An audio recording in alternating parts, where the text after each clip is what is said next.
Here is a nice problem from Terry Tao's problem-solving course at UCLA. Link in the description. Suppose that every point in the plane r squared is coloured either red, green or blue. Show that there must be 2 points in the plane which are exactly 1 unit apart and have the same colour. Note that I have changed the colours and changed 1 inch to 1 unit because this is simpler. And here 1 unit means about 1/12 the width of the screen. Now before we try to actually prove, let's just look at this animation to get the basic idea.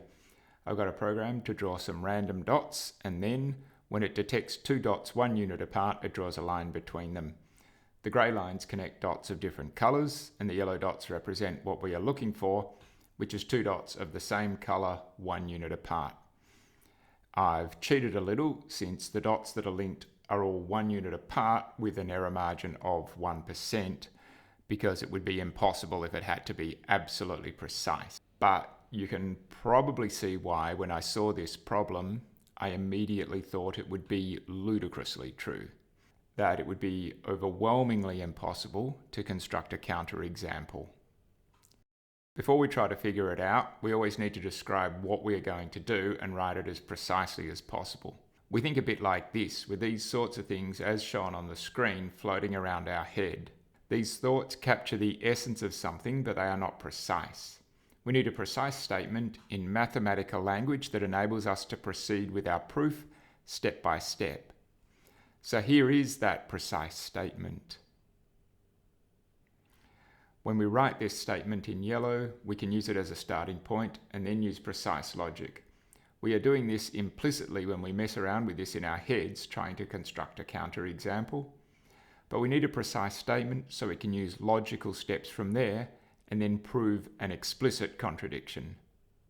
See how any 3 points, all 1 unit apart, must form an equilateral triangle. This, of course, is just the definition of an equilateral triangle. We will call this a unit triangle. Then, following our starting assumption, the vertices of any unit triangle must all be different colours, red, green and blue. So there are only 2 possible triangles we can draw, and that is red, green and blue going anti-clockwise and red, green and blue going clockwise. So 2 mirror image triangles. We can draw them anywhere in the plane, rotated at any angle, but the vertices must always be different colours. Here is an example of this with the vertices tracing coloured points in the plane. But that is just one neat example. Of course, as we rotate, the colours can change. In this alternative, triangles flip at random angles around a fixed point, giving another, less neat possibility. And 50 triangles were used to create this animation, resulting in 150 coloured dots. It can easily be seen that the possibilities are vast and disorganised. You can pause the video and check that I've included plenty of each of the mirror image triangles for good measure. We have found one element that organises our logic, the unit triangle, but it will take more to complete the proof. The key is to use equilateral triangles to find something that will tell no lies, something fixed, or what mathematicians call an invariant. The first trick is to extend the equilateral triangles to make a lattice, like so.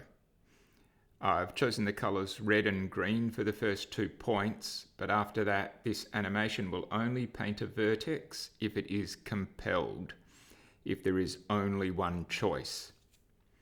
Now spoilers will be coming thick and fast here, so pause if you want to answer this yourself. It mostly goes left to right, but look at the first point on every second row and you will see that it gets inked after the point to its right, because it is not compelled until that point is chosen. A lot is going on here, because once we choose the first 2 colours, everything else falls into place. We can rotate the lattice around a fixed point, and then the whole lattice must be extended in every direction, and again there is a lot of freedom with the choice of individual colours, but there are enough constraints as well. Now we can find an invariant very easily. Look here, this point is red, and so is this point. The same is true regardless of the choice of the next colour, whether it is green or blue. 3 units along, the next point must be red again. Because of this lattice, any 2 points 3 units apart must be the same colour. So if we rotate the lattice around the left point and draw a circle with the other, the circle must be one colour. Here are 2 more points 3 units apart. So rotate around the right point of the pair. Well, that draws another circle of points that must be the same colour. Where they intersect, these points must be 2 different colours at the same time, a contradiction. The starting assumption, in yellow, when we assumed for contradiction that some such colouring exists, allowed us to construct this lattice and find the invariant, which is that any points 3 units apart must be the same colour. This leads to circles of different colours that must intersect. Here is the full visual proof, all sped up, but I have used an alternative colouring. The first point is red, the second blue, and every other point is a compelled colour.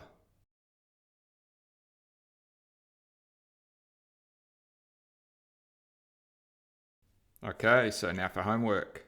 In fact, my proof is a bit long-winded. See if you can select just 5 points from this diagram and use that to answer the question.